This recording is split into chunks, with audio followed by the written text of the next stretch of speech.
So this is the problem I'm having.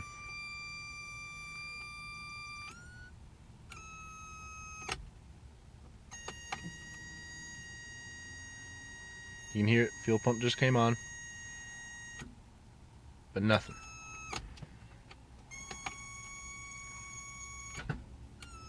There you hear the starter engaging, but it never fully turns the motor. It doesn't even start cranking.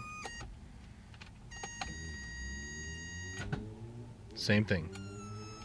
And then after at least once, nothing.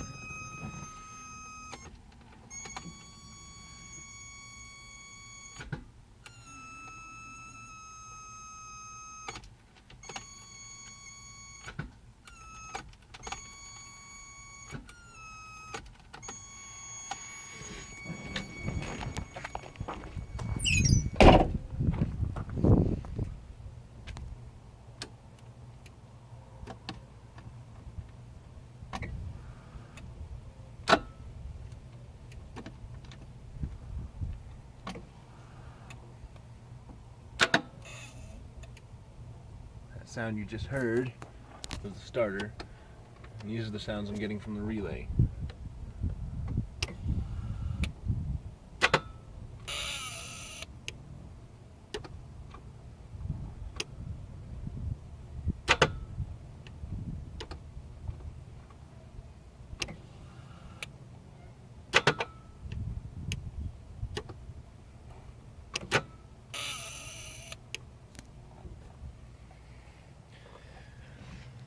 I don't know exactly what the problem is,